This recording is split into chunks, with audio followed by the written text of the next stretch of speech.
So that's what I have. So now I'm going to define an array. And I'm going to start here, and I'm going to bring my cursor around what I want the array to be defined by. I'm going to put my cursor up here, and I'm going to type the word prices. And that'll give me an array called prices. So now when I run a reference that array, I just say prices, and Excel knows what I'm talking about. And actually, if I go like this and select it again, it'll say prices up there. We'll work with arrays more, so I'll show you how you can change that. Don't include the top row. You can. It's not going to hurt anything, but it's better if you don't.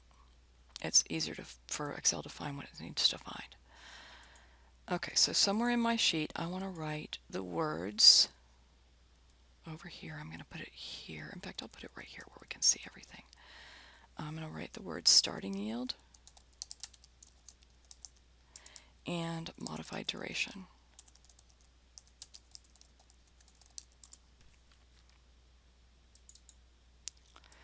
And starting yield is going to be the cell that the spinner references times 0.01. And the modified duration, I'm going to format that as a %. The modified duration is going to be, we're going to use kind of a fancy function called a lookup function. It's going to do a vertical lookup. That means it looks down the column of yields for the starting yield of 1%. It's going to look in the array called prices. It's going to bring me back that fourth column in the array called prices. So 1, 2, 3, fourth column. And I also want to type in, I didn't put this in the instructions, but I want to type in the word false, because then if it doesn't find anything, it won't bring me something back that's not the correct answer. So at 7%, the modified duration is 10.0476, and that's correct. It's bringing back the right number, so I'm good. Okay, so we have one more sort of complicated thing to do, and that is, and we save, and that is we're going to calculate the new price using duration. And it's kind of complicated. So I'm starting at the starting yield 7. Let's suppose the yield goes down to 1%. Then the change would be 6%, negative 6%. So looking at this formula, remember the percentage change in price is going to be the negative of the modified duration times the change in yield. So that's from the slideshow for project 1. So first I need to calculate the percentage change, or the change in yield, and then I'm going to add 1 to that and multiply it by the price at the starting yield. In this case, the starting yield is 7%. So I want to multiply the change in yield, which at 0, if the yield falls to 0, the change in yield would be negative 7, right? And I'd multiply that by the negative of the modified duration. Then I'm going to add 1 and multiply it by the price at 7%, which is right there. So how am I going to do that? I'm going to use exactly this function, or that formula. And I'm going to use E3 is where my percent change is. I mean, my new percent is, my new yield. And then starting yield is the next thing. I'm going to anchor that. I don't want that to move.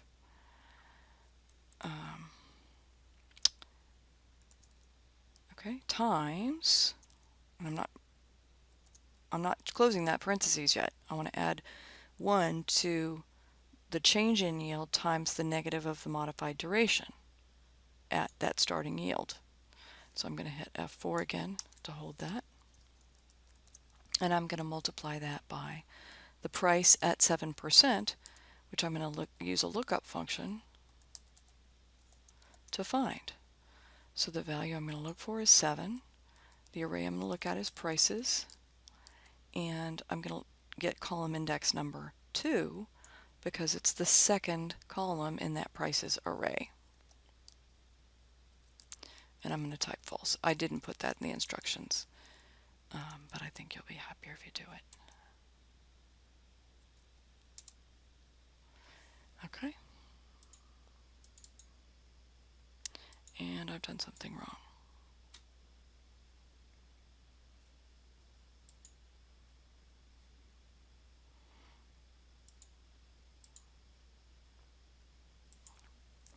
So to diagnose this, I'm going to take it apart. Okay, so it gets the right change, and then I'm going to hit undo and get it back. Let's see if it finds the price. Oh, I know what the problem is. Silly me. I did not anchor this L5 the second time. So that needs to be anchored. Okay, now I should be able to drag it down, and it finds the price. Okay, so notice that the new price using duration is very different from the new price when I actually use the yield of 0%. So if I use the duration, the change in yield, 7% change in yield, I'm going to get a very different price at 0% than I'll get when I calculate the price directly. But at 5%, it's not as different. At 6%, it's not as different. At 8%, it's hardly different at all. Okay? The further I get away from the starting yield, the more wrong the price that I calculate using duration will be. So now I just have to graph these prices, and then I'll have the graph that I wanted. So on this graph, I'm going to select data and add a series, which I'm going to click on this and call new price using duration.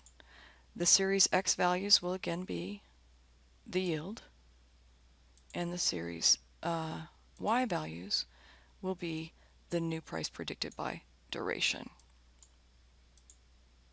And I'm going to click on OK. And now what I have is a gorgeous graph that shows you that the reason that duration, the price that you calculate using duration, is an estimate of the actual price, because this is kind of like a first derivative. It's not looking very tangent right there, but the line here is the tangency point to the 5% starting yield. So this is the point at which the line is tangent. I know it doesn't look tangent. Sorry about that. That's Excel. But the further away you get from that starting yield, the more wrong you are when you use duration to predict the change in price. So every time yields change, you have to rebalance your portfolio and rebalance the duration of your assets and your liabilities. Okay, so that's the part 6 of the project. I hope my sound worked, and have a nice day.